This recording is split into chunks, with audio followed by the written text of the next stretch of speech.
So let's talk about something actually quite beautiful that happens when I watch people heal from these relationships. So, when I am in groups of survivors, especially those who are really in these relationships, I notice it. And I'm going to tell you, sometimes notice it in people who are from my family system. And every so often, I notice it in myself. The difference between saying something and looking at people like hoping they approve you versus saying something and looking at people and connecting with them. It's a different thing. It's how we look to other people's faces. For us as human beings, looking at other human beings' faces is essential for connection. Dozens of emotions can pass across a face before one word is spoken. We can carry more words in our eyes sometimes than we can speak. And sometimes we don't have a word for what our face can show. Our faces look different, though, when we look to other faces for approval compared to when we're just looking at other faces and we're present with someone. There is something more anxious and anticipating and fearful about that approval-seeking face compared to when we look at another face as an equal in a balanced and connected interaction. Survivors of narcissistic relationships are in an interesting and challenging situation with all of this. I would argue that most of you are better at reading a face than most people are because you had to be. To survive and stay safe, you had to be able to do really quick scans and studies of faces, especially narcissistic faces, when they walked into the room, to be acutely aware of any changes and switches in them as they go from the fun them to the angry them, to determine if the thing you said or asked for was going to set them off. You are great at reading their faces, but that's not a connective skill. It's a safety skill. If you can read their face, then you can get in there quick to appease them, soothe them, compliment them, pull back your request, step back, just stop talking, get ahead of the potential harm. Many survivors from narcissistically abusive family systems learn this skill early. All that bandwidth you should have been able to devote to just being a kid instead went to studying every nuanced change in your parent's face. Is my parent angry? Is my other parent sad? Is this whole situation about to blow? Personally, having grown up like this, I can't count how many times I opted to just stay in the more communal parts of the house when all I wanted to do was to be alone or watch TV or read a book or play with friends. But I did this just to constantly monitor the situation I lived in, to study it, to get ahead of it. And the fear was always there, was that if I was not there to do that, something terrible would happen. And now as an adult, the happiest and safest times for me are alone in a room somewhere. It's the only way that my hypervigilance can fully come down and I can relax, is when I'm by myself. But there is something that happens to survivors even when the threat has passed of looking to other faces anxiously. I'm reflecting on one survivor I know very well. She's clever, she's funny, smart and warm, and really often a delight to be with, but was horribly narcissistically abused as a child. Often, when she's speaking in a small group and she has to ask for something or even share something, but it's usually ask for something like, can we stay a little longer? Or can we get a bigger table? Or do you mind if I come a little late? Whether she's talking to one people or a group, she says it. And then there is a longer pause than you would expect, and her eyes get quite a bit bigger, and she's relatively transfixed on the other person's face that she's making the ask of. It's subtle, but it's very clearly a fear response mixed in with an approval-seeking response. Please let me know that this is okay, or perhaps even that this is good. Most people don't notice, and they answer as they do. But it happens often for her, and I see it every time I'm with her, and it happens with her with everyone. Other people might do this when they're with individuals. They might do it when they're in a group. They look at the faces around them, not in that connected back and forth, but waiting for something else, like a child waiting for approval, or studying the faces and making sure that something bad will not happen. It's a hypervigilant response.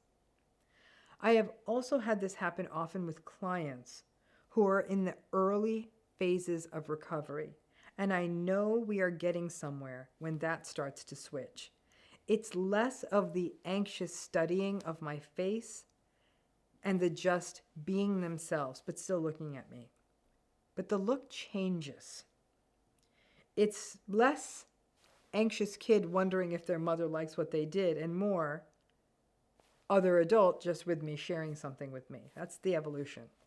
And alongside that, as their face goes away from anxious kid and more to present adult, there's other changes they go through too. The person is now much more clear on the narcissistic dynamics of their relationship, and they're starting to expose their true self. They may be making decisions that work for them, building up support, and finding safe oases in their lives.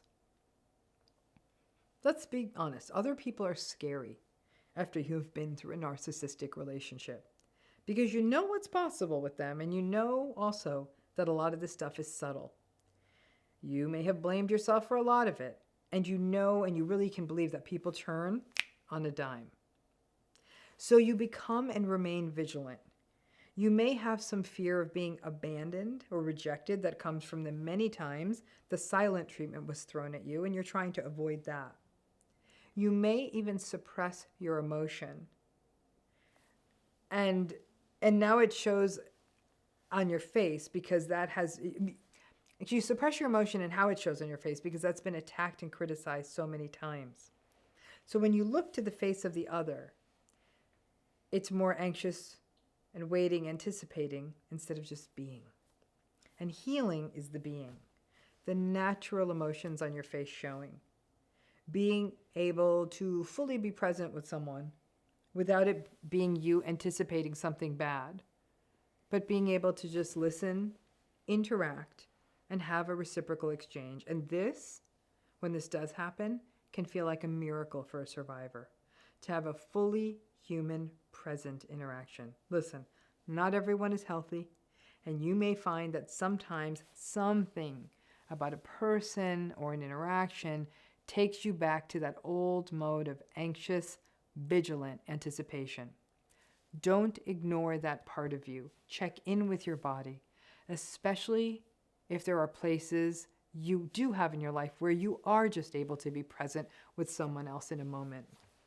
When you are still in that anxious, vigilant style of looking back at the other person, you may say something and be internally wincing, like, what's going to happen? Or when it is a safer space, though, or you're feeling safer, you may say the thing and feel able to manage whatever comes your way.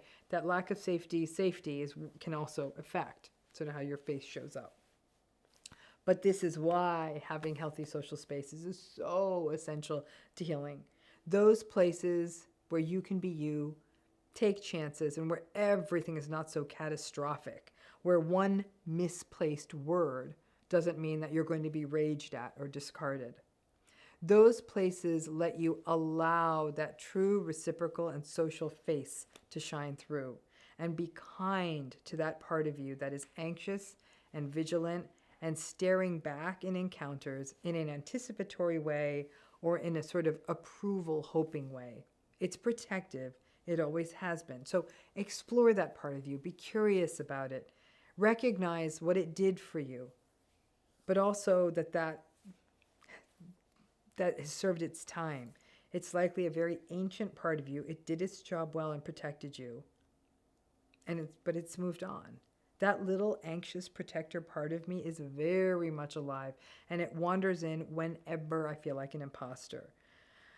When I'm with the players of my childhood also. I also recognize that it has resulted in a different protector that shows up now. I'm the gal who wants to be alone and who is not a joiner. And I also pay attention to experience and the feelings of those people and places when I can just be me and say anything and never stop having my true face and emotions on. Those are the places where I heal. And when that protector me comes out, I pay attention and remember the little girl at the kitchen table who wanted to be anywhere but there, but felt that the world would end if she wasn't. And over a lifetime, she had to learn something different, but she still finds her solace in the quiet. And I now view that as a place where my nervous system gets to take a long, well-earned rest so it can get strong enough to face the world again. Thanks. Thanks again.